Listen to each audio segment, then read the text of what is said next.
Hello everyone, welcome to my YouTube channel new Veera Ayurveda. आज से हम एक न्यू सब्जेक्ट स्टार्ट कर रहे हैं। संस्कृत बीएमएस फर्स्ट प्रूफ का सब्जेक्ट है और जो आज का टॉपिक है वो है वर्ण। हम बिल्कुल बेसिक से स्टार्ट करेंगे। अगर अभी तक आपने हमारे चैनल को सब्सक्राइब नहीं किया है तो चैनल को सब्सक्राइब करें और वीडियो को लाइक करें और शेयर करें। सबसे पहले हम सिलेबस देख लेते हैं थोड़ा सा और पेपर पैटर्न के बारे में देख लेते हैं। जो संस्कृत पेपर है उसका 2 पेपर होते हैं, पेपर 1 पेपर 2, दोनों 100 मार्क्स के होते हैं। जो फर्स्ट पेपर होता है वो 100 मार्क्स का होता है, जो प्योरली ग्रामर है, जो संस्कृत व्याकरण है उससे आता है।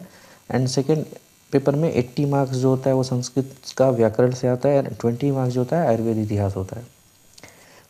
टोटल थ्योरी कंपोनेंट का हम बात करें तो थ्योरी जो है 200 मार्क्स का होता है और प्रैक्टिकल का बात करें तो प्रैक्टिकल 100 मार्क्स का होता है, जिसमें से 75 मार्क्स जो होता है वाइवा का होता है, 10 नंबर इलेक्टिव का होता है जो आपको एग्ज़ाम से पहले कवर करने होते हैं और 15 मार्क्स जो होता है इंटरनल असेसमेंट का होता है।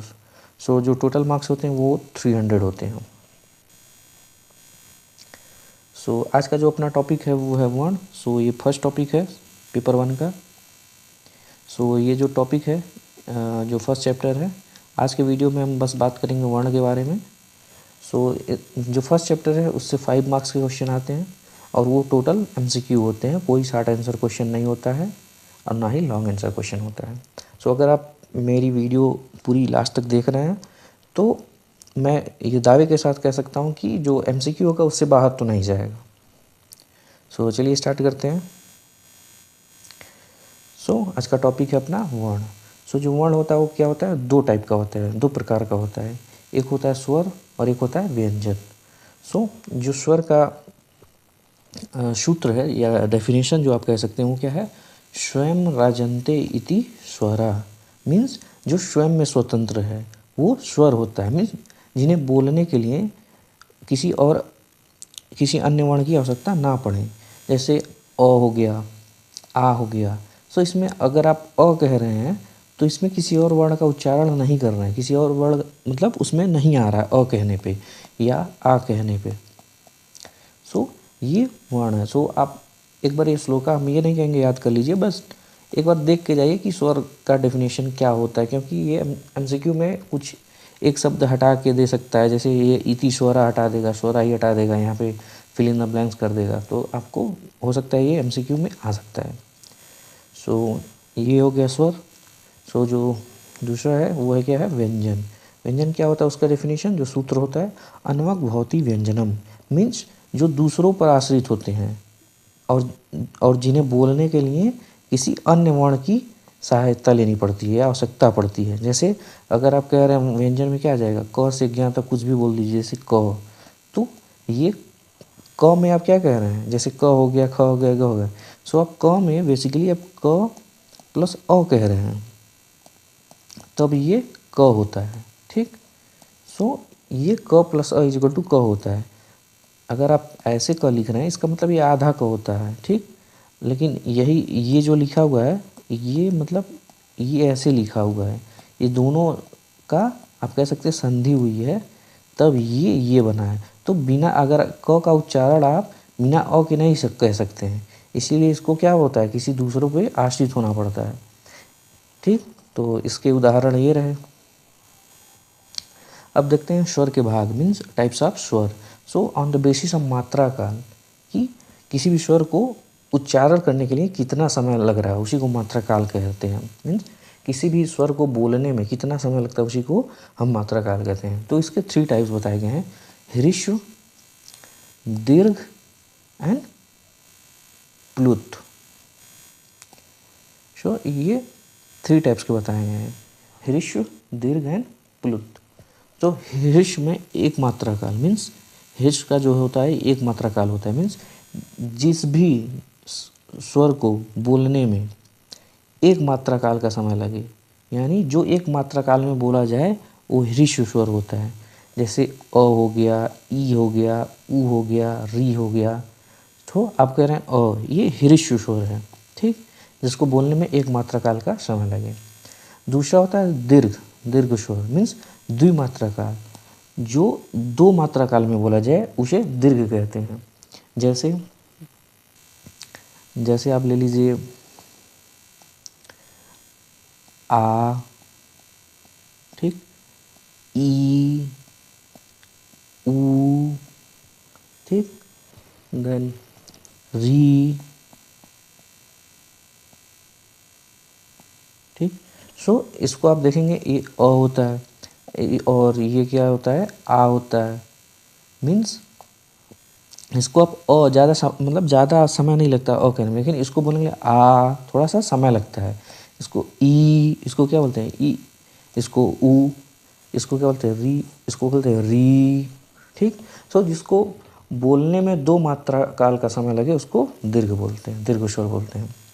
देन प्लुत में क्या होता है कि जो 3 मात्रा काल में बोला जाए, जो 3 मात्रा काल में बोला जाए वो प्लुत होता है, ठीक।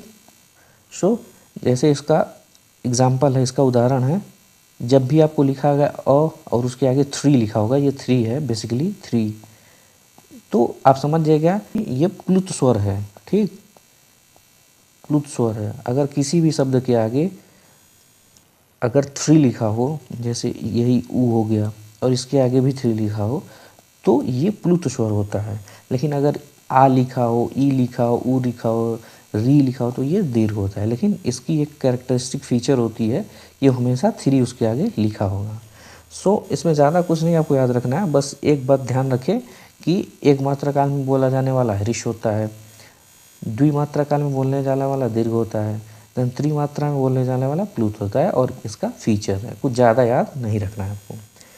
फिर देखते हैं कि जो व्यंजन होता है उसकी मात्रा काल कितना होती है, अर्धमात्रा काल। बस आप गो थ्रू हो जाइए कि अगर एमसीक्यू क्वेश्चन आए इस चैप्टर को बस इस पॉइंट ऑफ व्यू से पढ़िए कि आपको एमसीक्यू लगाना है, ठीक। सो जो व्यंजन की मात्रा काल होती है वो क्या होती है, अर्धमात्रा काल होती है, बस आपको ये याद करना है। फिर अब बात करते हैं व्यंजन के भाग, मीन्स टाइप्स ऑफ व्यंजन के। So there are 3 types basically. Sanskrit में 3 टाइप्स के बारे में बताया गया है, ठीक।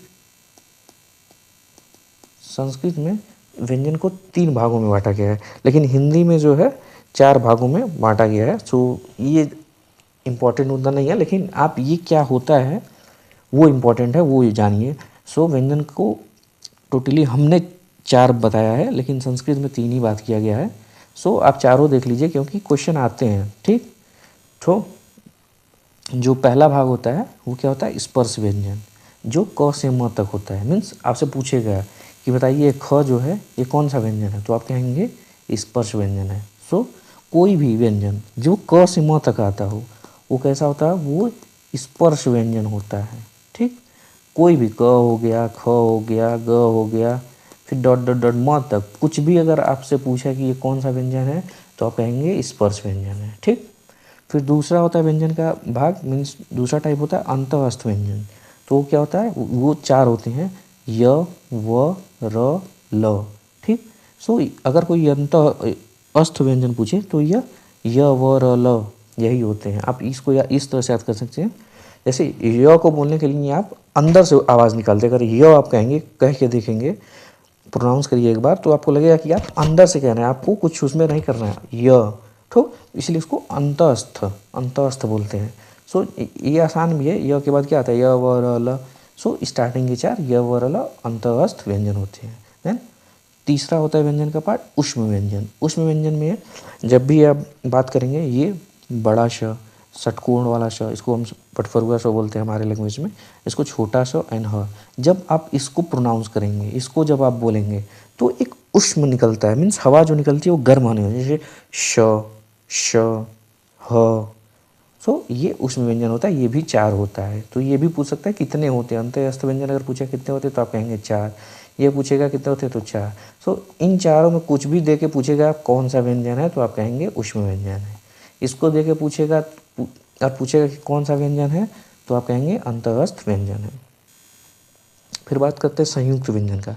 संयुक्त व्यंजन वो होता है जो 2 शब्दों से मिलकर बना होता है। जैसे छ देख लीजिए, छ में किससे बना था, क प्लस च से। इसको आप ऐसे भी लिख सकते हैं, छ को मतलब ये क आधा क है, अगर ये नीचे लग गया हाइफन तो मीन्स आधा क है। देन श ये भी है, उसके बाद ये अ है, ठीक, तब ये बना है। सो अगर ये दोनों आप नहीं लिख रहे हैं तो आपको ये लिखना पड़ेगा पूरा श, ठीक। सो ऐसे ही त्र, त, ये आधा त और र मीन्स इधर यहाँ क्या है, ये भी आधा र है प्लस अ है, तब जाके वो पूरा, ये पूरा बना है र। ठीक, ऐसे ही ज्ञ है। सो ज एंड निय, सो निया भी यहाँ पे कैसे बना है, ठीक, ये कैसे बना है, ये ज ऐसे होगा, फिर सॉरी यहाँ पे पूरा नहीं दिया है, तो ये ज ये होगा प्लस निया होगा प्लस अ होगा। ठीक, तो ये ज बनेगा। ठीक, तो ये हो गया संयुक्त व्यंजन।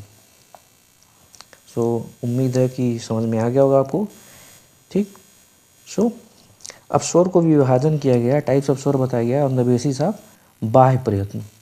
सो बाह्य प्रयत्न के बेसिस पे बताया गया है कि स्वर कितने टाइप्स के होते हैं। बाह्य प्रयत्न के बेसिस पे स्वर के कितने टाइप होते हैं, 3 टाइप होते हैं। एक होता है उद्दात, एक होता है अनुद्दात, एक होता है स्वरित। सो ये बाह्य प्रयत्न के बेसिस पे पूछ सकता है कि स्वर के कितने विभाजन किए गए, कितने टाइप बताए गए। तो आप कहेंगे उद्दात, अनुद्दात एंड स्वरित। सो उद्दात क्या होता है, उद्दात का जो सूत्र होता है, जो डेफिनेशन होता है, क्या होता है, उच्चई उदात्त। ये आपको लर्न करना है, ये वाइवा में भी पूछा जा सकता है, पूछा जाता है बेसिकली। उच्चई उदात्त, ये तो हमारे यूनिवर्सिटी में भी आया था कि उद्दात का जो ये सूत्र है क्या होता है, उच्चई उदात्त। सो अनुद्दात का क्या होगा, निश्चयी अनुदात्त।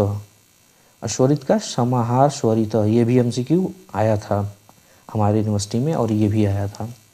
सो बेसिकली आपको ये याद करना पड़ेगा। सो इसमें कुछ बचाने वाली चीज़ें नहीं है। ठीक, और उदात्त मीन्स जो स्वर होते हैं, जैसे ह्रस्व है, ये दीर्घ है, ये प्लुत है, जो 3 है जैसा कि मैंने बताया।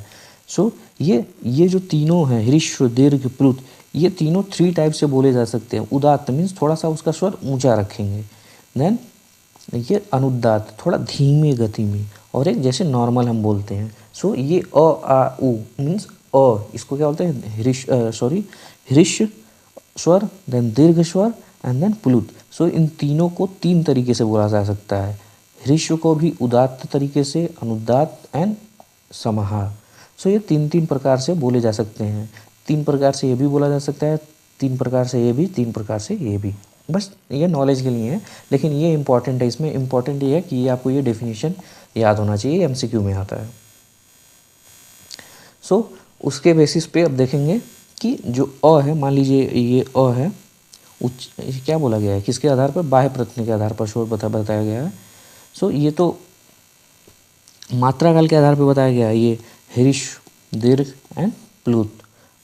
सो हम अ को ले लेते हैं एज एग्जाम्पल। ठीक, अ को ह्रस्व मान लीजिए तो उसको उदात्त भी बोला जा सकता है, जैसे ऊपर बताया। अनुदात्त भी बोला जा सकता है, स्वरित की तरह भी बोला जा सकता है। मीन्स उदात्त का कहने का मतलब थोड़ा सा ऊंचे स्वर में अ, अनुदात्त मीन्स थोड़ा सा एंड स्वरित मीन्स समाहार स्वरित मीन्स जो नॉर्मल तरीके से हम बोलते हैं। ऐसे ही दीर्घ, अ का दीर्घ क्या होगा, आ होगा। देन प्लुत क्या होगा, अ का ये 3 लिख देते हैं प्लुत में, जैसा कि मैंने बताया है। सो ये तीनों के ह्रस्व के भी 3 टाइप्स हो जाएंगे, 3 तरह से बोल सकते हैं। इसके भी 3 तरह से बोल सकते हैं, और इसको भी हम 3 तरह से बोल सकते हैं। सो इसमें भी क्या होगा कि 9 अनुनासिक होंगे, मीन्स नेजल के थ्रू हम इसको बोल सकते हैं। जो ये 3 कितने हो गए, 3 ये 6 एंड 3 ये 9। सो हम इसको अनुनासिक मीन्स थ्रू नेजल हम 9 टाइप से बोल सकते हैं, और विदाउट नाक मीन्स अनुनासिक बिना नाक से 9 टाइप बोल सकते हैं। सो टोटल हम 18 प्रकार से, 18 टाइप से किसी एक स्वर को बोल सकते हैं। सो ये फॉर नॉलेज पर्पज के लिए बस याद रखिएगा। सो कुछ पॉइंट हम देख लेते हैं। जो एमटीआर मतलब मुझे तो रटो, रटने के ही पॉइंट ऑफ व्यू से है और कुछ नहीं इसमें। जैसे अ ई उ री, इसके तीनों होते हैं, ह्रस्व दीर्घ एंड प्लुत। सो ये कितने टाइप का हो सकता है, 18 प्रकार का, 18 टाइप्स के ये बोले जा सकते हैं, 18 तरह से बोले जा सकते हैं। ठीक, जो लरी होता है इसमें दीर्घ नहीं होता है, इसको बस प्लुत की तरीके से बोला जा सकता है, ह्रस्व के तरीके से बोला जा सकता है। तो इसमें से ये इसके हर के कितने होते थे, 6 या इसमें 3 होते थे अनुनासिक एंड 3 अनुनासिक।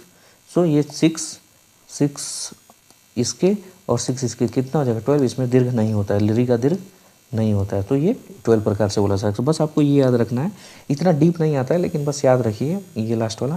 देन ए आई ओ औ का डीपी मीन्स दीर्घ और प्लुत होगा इसमें केवल। सो अगर 2 होगा तो 1 से 6 बोले जाते हैं, इससे भी 6 बोले जाते हैं। सो कितना टोटल हो जाएगा, 12 प्रकार का हो जाएगा। ठीक, और ये री और री वर्ण आपस में संवर्णी होते हैं। ठीक, और री होता है इसमें 18 प्रकार, 18 टाइप से बोला जा सकता है। इसमें दीर्घ, दीर्घ, प्लुत और हृस्व, ये तीनों होते हैं। ठीक, लेकिन री में जैसा मैंने बताया दीर्घ नहीं होता है, तो ये 12 प्रकार से बोला जा सकता है और 18, सो टोटल दोनों मिला के 30 प्रकार से बोले जा सकते हैं, क्योंकि ये सवर्णी होती हैं, एक जैसे होते हैं, समान वर्ण वाले। ठीक, सो आज के वीडियो में इतना ही, मिलते हैं नेक्स्ट वीडियो में। जो नेक्स्ट वीडियो होगा वो माहेश्वर सूत्र पे होगा। कमेंट करके बताइए कि वीडियो कैसा लगा। अगर अच्छा लगा हो तो चैनल को सब्सक्राइब करें, वीडियो को लाइक करें, शेयर करें। Thank you so much.